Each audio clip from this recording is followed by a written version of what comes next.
como fue anunciado, recibimos al diputado Tabaré Viera, con quien vamos a conversar sobre muchos asuntos. ¿Cómo le va? Gracias por venir, profesor.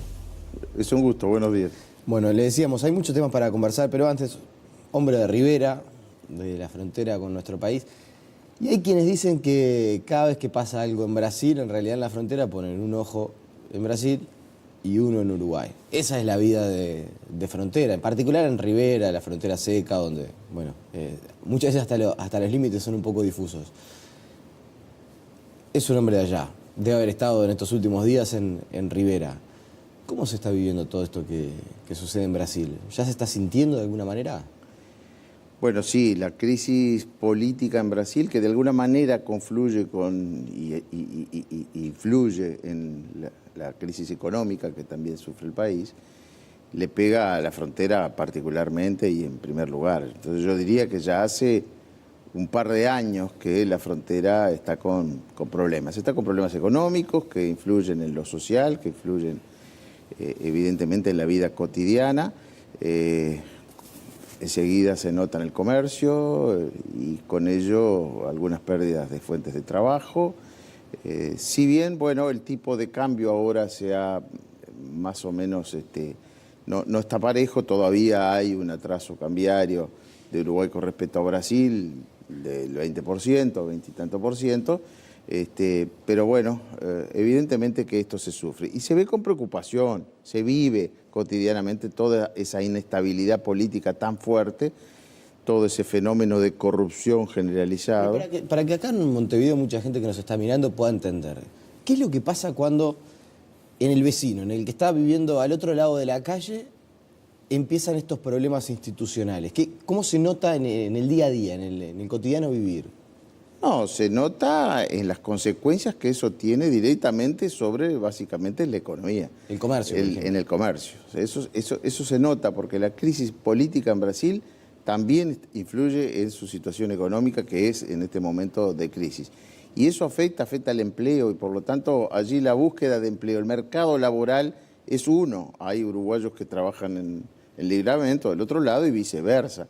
Quiere decir que hay una situación impregnada además de ese bombardeo diario de noticias, que allá es mucho mayor obviamente que en el resto del país, en el que se ve con preocupación toda esa inestabilidad, la inestabilidad institucional, política, pero también la agitación social, lo que son las manifestaciones en las calles.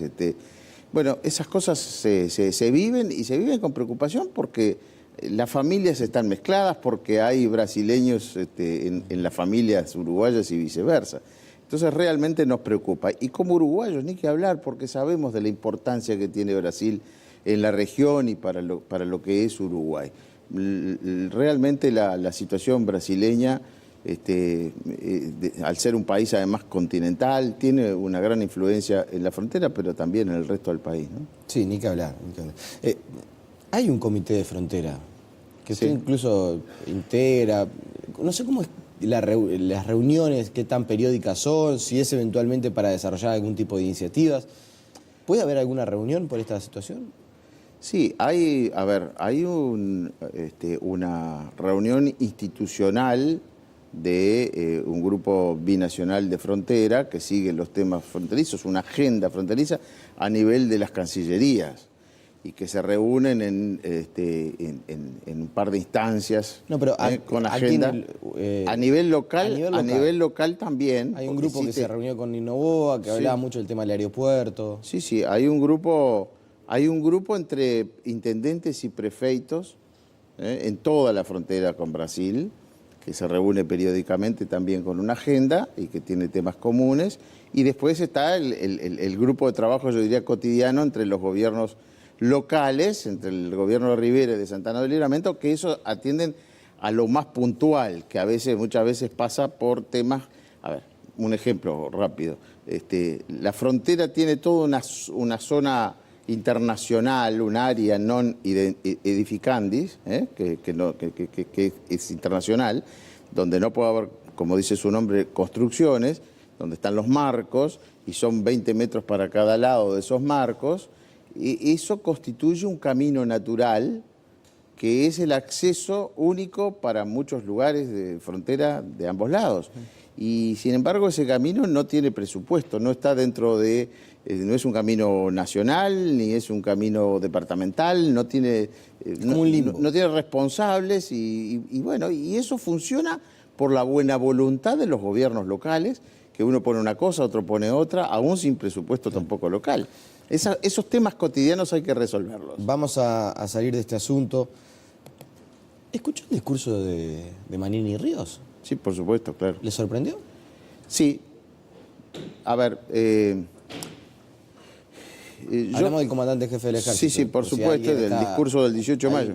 Sí, exactamente, ahí tenemos imágenes incluso, sobre todo para dar contexto para que la gente entienda. Yo creo que el discurso del comandante en jefe del ejército refleja claramente la situación de preocupación que tienen las Fuerzas Armadas en este momento por cosas que se manejan, que se hablan de su vida, de su futuro, y evidentemente que es así, hay una gran preocupación, ¿Y fundamentalmente lo que tiene que ver con la caja militar. Pero yo diría que hay otros temas que les están preocupando a las Fuerzas Armadas. ¿Pero a usted qué fue lo que le sorprendió? A mí me sorprendió el tono, me sorprendió la oportunidad.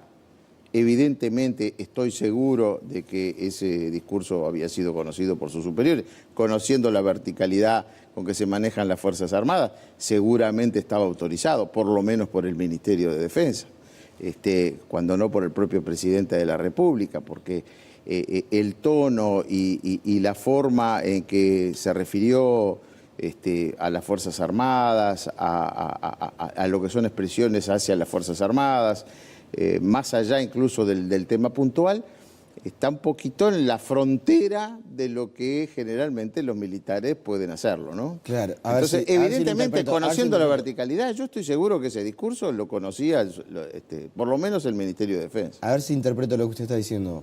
¿Cómo será la situación que Manini Ríos dijo lo que dijo? Claro, exactamente. Refleja una situación de alta preocupación y con el fondo de lo que expresó el comandante en jefe, yo estoy de acuerdo, en el sentido de que comparto la preocupación por el futuro de las Fuerzas Armadas, porque existe, en el Uruguay sigue existiendo en algunas partes de la actividad política y de la sociedad una imagen y un concepto y un preconcepto, diría yo, que está teñido de ese pasado que a esta altura es tan lejano, de otras Fuerzas Armadas, de otros mandos, y entonces a veces hay actitudes y hay expresiones políticas, algunas demasiado claras, como la de la senadora Constanza Moreira, de pretender incluso que desaparezcan las Fuerzas Armadas.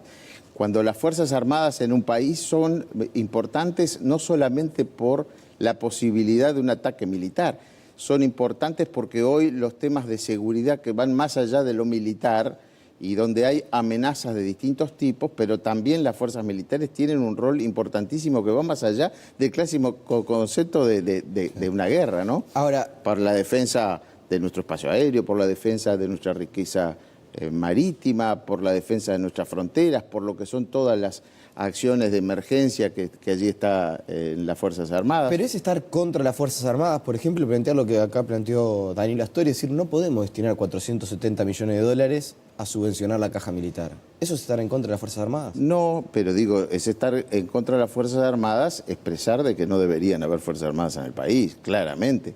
Pero el asunto que más preocupa hoy al cuerpo militar es el tema de la reforma de la caja militar. Sí, es lo que le preocupa en términos personales. Le molesta a Manini Ríos, lo expresó públicamente, que se hable de jubilaciones de privilegio o de un régimen demasiado beneficioso para las jubilaciones. Exactamente, cuando se habla de determinados privilegios en tono despectivo, ¿no? No, yo lo que digo es que es un tema que hay que estudiarlo, que hay que tratarlo, que estamos dispuestos a hacerlo, pero no en ese sentido a veces que se le da de castigo, como se llegó a mencionar, ponerle un nuevo impuesto a los actuales retiros de los militares, que sería además inconstitucional y que no creo que eso pueda prosperar. Ahora, estudiar el sistema de retiro en el marco de lo que es toda la carrera militar, bueno, habrá que estudiarlo, como se han estudiado otras reformas, la reforma de las jubilaciones comunes. Claro, pero sobre el fondo de la cuestión, Pero ¿Usted de cree cualquier que manera, los militares esto va atado... tienen que aceptar que ya no se puede destinar tanto dinero a la reforma de la caja militar y que habrá que encontrar una manera, más allá de lo que se proponga desde el oficialismo, que hay que encontrar una manera de reducir ese déficit? No, reducir los déficits está bien, es de buena administración. Hay que ver por qué se producen esos déficits. Por ejemplo, bueno, tienen mucho menos aportantes. La reforma de la caja bancaria pasó por incluir una cantidad de nuevos aportantes a la caja bancaria que antes aportaban al BPS, que eran trabajadores financieros. Trabajadores que no son bancarios exactamente, pero que son del sector. Eso fue una transferencia de recursos. El déficit que podía tener la caja bancaria pasó a engrosar entonces el déficit del BPS. En este caso hay una cantidad de menos aportantes por cuanto se ha reducido notoriamente la cantidad de militares. Se les cobra a los retirados el IAS, como todos los pasivos en el Uruguay, y ese IAS no va a la caja militar, al servicio de retiro, va a rentas generales y va, en todo caso, al déficit general del país o del sistema jubilatorio. Quiere decir que es un tema complejo, es un tema que hay que estudiarlo con respeto también a lo que es su carrera. Los militares pueden retirarse y deben retirarse a determinada edad. Algunos, por ejemplo, para indicar el ejemplo mayor de los coroneles, a los 55 años deben retirarse. No ocurre lo mismo con otras carreras en el servicio público. Evidentemente, entonces eso habrá que ver, de pronto hay que modificar las edades de retiros. Hay que ver toda esa gestión, por qué se produce ese abultado déficit. ¿Bajarlo? Sí. Ese y todos los déficits que tiene el país. Y ya que hablamos de la rendición de cuentas, en realidad, porque este asunto de la caja militar va de suyo, que va a ir antes de fin de año. Sí. Según la información que el gobierno yo manejo, anuncia que está estudiando una propuesta. La información que yo manejo es que la idea es también incluir el debate de la reforma de la caja militar dentro del debate de la rendición de cuentas, más allá de que sean situaciones paralelas. Para la rendición de cuentas, la oposición, ¿no debería ya estar coordinando su posición, justamente? Sí, ¿No están un poco demorados? No, lo que pasa es Porque que... es verdad que hoy recién el Consejo de Ministros se va a reunir para empezar a delinear. Es difícil de trabajar sin conocer el texto de la propuesta, ¿no? Pero sí, hay algunas líneas que son más o menos generales y que podrían ser compartidas y no se están moviendo. No, hay reuniones informales, diría yo, y hay una intención de tratar de coordinar algunas, sobre todo si ahora realmente contamos con 50 votos en diputados. Es que eso le iba a decir. Están ante una rendición de cuentas que es histórica. Por primera vez, desde que el Frente Amplio es gobierno, en una de las dos cámaras, bueno, el Frente Amplio no va a poder hacer lo que quiere, esto entre comillas. Por eso, va a tener que negociar, y la intención, por lo menos de parte de la oposición, que conversamos informalmente, es la de coordinar también algunas propuestas, es decir, aprovechar para, si tenemos los 50 votos, para proactivamente tratar de... ¿Qué tipo de propuestas, por ejemplo? Bueno, algunos temas como el Fondo Nacional de Recursos, que está teniendo problemas, los temas de salud, algunos temas que pueden pasar, según algunos, por la educación, cuánto se va a proponer, pero ir más allá, simplemente tener los 50 votos, la mayoría, para votar en contra. Vamos a tratar de incidir de que se voten afirmativamente algunas necesidades urgentes que tiene el país. Bien, vamos a pasar a otros asuntos, ya vamos a estar hablando de la interna colorada, que nos va a quedar corto el asunto para tratarlo, pero ¿ha insistido usted en que quiere investigar de todas maneras los contenidos del libro de María Urruzola, más allá de que la fiscal que intervino en el caso dice que no hay méritos para vincular con las tupabandas, con lo que se denominaba las tupabandas? ¿No es de alguna manera resistirse a lo que dice la justicia? Esa intención de seguir investigando, más allá de que desde el ámbito judicial, o en realidad desde la fiscalía, se diga que no se entiende que haya mérito. No, a mí me llamó mucho la atención que tan rápidamente y sin ninguna instancia de investigación, de citaciones de algunos posibles testigos, ni siquiera la autora del libro fue citada para tomarle declaraciones. O sea, en forma tan rápida se desechara la denuncia o la puesta en conocimiento que hizo el fiscal de corte a esa fiscalía. Me parece que debemos entonces seguir trabajando para aportar nuevos elementos. Y más que nunca entonces la instancia parlamentaria se hace importante. Esto es, el fiscal de corte puso en conocimiento de esta sede particularmente un libro, que es importante, un capítulo de ese libro, y sobre eso se despidió la fiscal. Pero hay otros hechos. Es decir, lo que a nosotros nos mueve a decir que esto por lo menos hay que investigar, no estamos acusando a nadie, pero sí estamos diciendo, ya son varias las denuncias públicas, firmadas, con rostros, con firmas. Empieza con el libro de Adolfo Garcés, continúa con el libro de Leitch, ahora el libro de María Urruzola.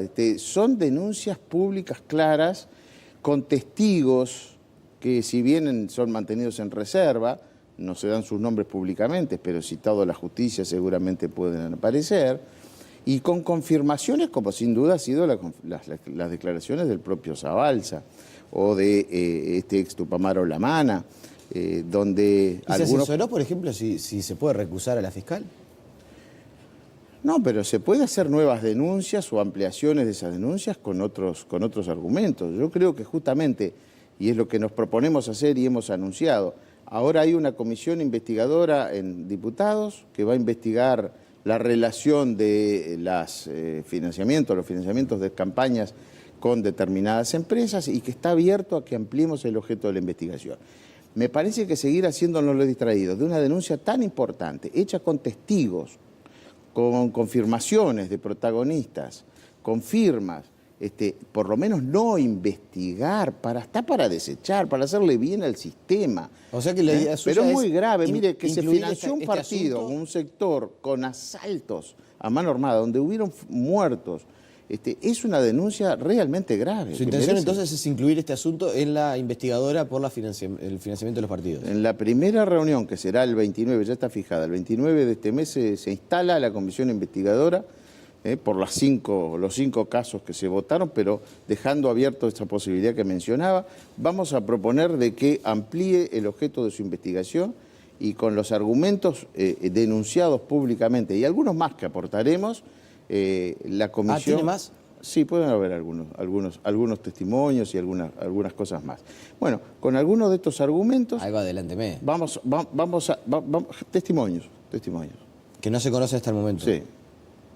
Entonces vamos a insistir con que el Parlamento, que tiene una función investigadora siempre con fines parlamentarios, porque ese es su objeto principal, pero también en este caso en la búsqueda de posibles delitos, reúna más argumentos, más materiales para hacer una denuncia ante la justicia, esta sede u otra, para que realmente se investigue y por lo menos, yo no estoy acusando a nadie, pero digo, el hecho de que Ricardo Perdomo, ex Tupamaro, que perdió en un asalto al Portones una cédula de identidad y después desapareció del país. No se lo encontró más y se supo que había fallecido en México, pero era el propietario de la sede central del MLN, sede central allí en Tristán Narvaja, que después fue donada por la viuda de Ricardo Perdomo al movimiento.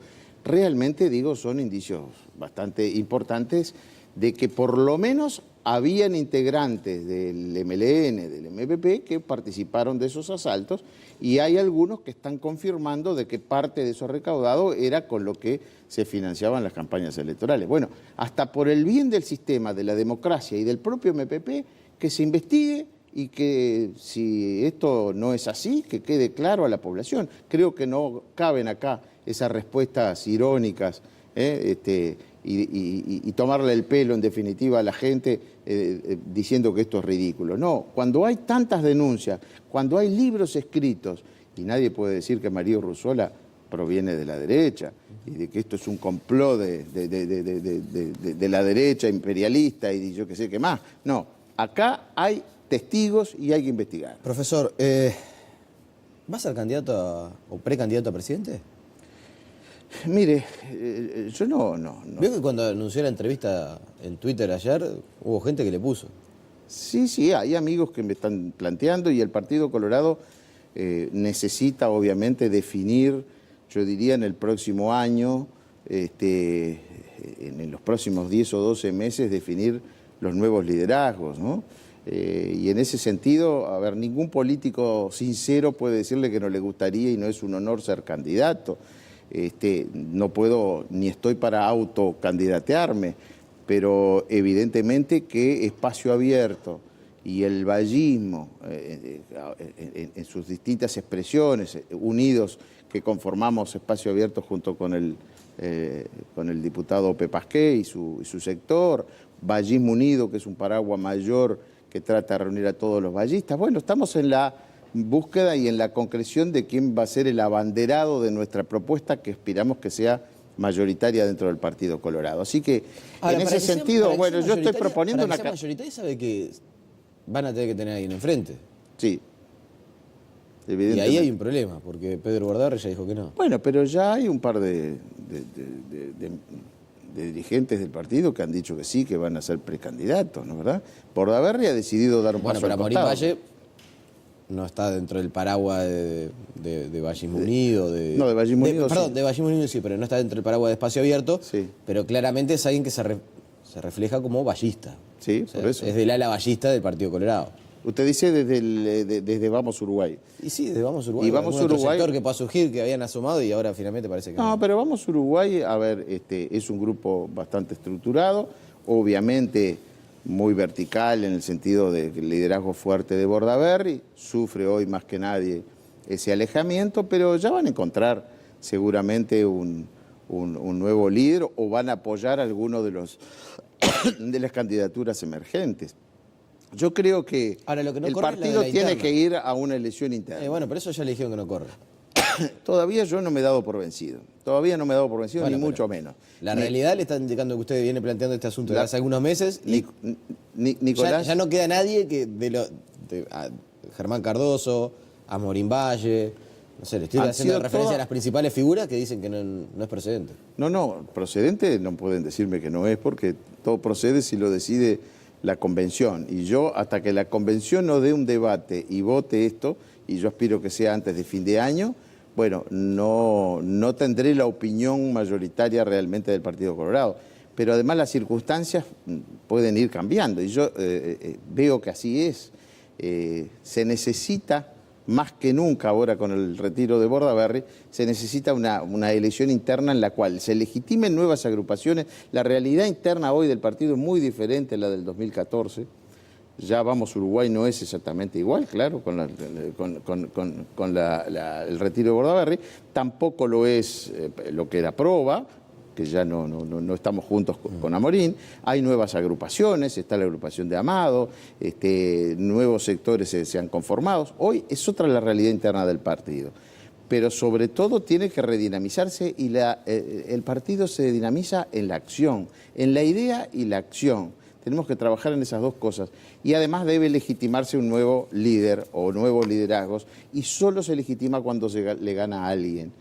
Entonces necesitamos ir a una elección interna para renovar algunas instituciones del partido, pero sobre todo para eso, para redinamizar la acción partidaria y para legitimar nuevos dirigentes. Y si mis amigos, si mi grupo, si la ciudadanía colorada o gran parte de ella me hace el honor de darme la bandera para que yo sea uno de los precandidatos, con mucho gusto voy a aceptar, porque he trabajado muchísimo por el partido, por el país, en distintas instancias, tengo experiencia, tenemos hoy una estructura sectorial importante en todos los departamentos, me siento con ganas y me siento con las posibilidades de hacer algo por el partido y por el país, que son los grandes objetivos que tiene que tener un dirigente político, ¿no? Tabaré Viera, agradecemos su presencia esta mañana aquí en la entrevista. El agradecido soy yo, muchas gracias. La pausa y seguimos con muchas más noticias.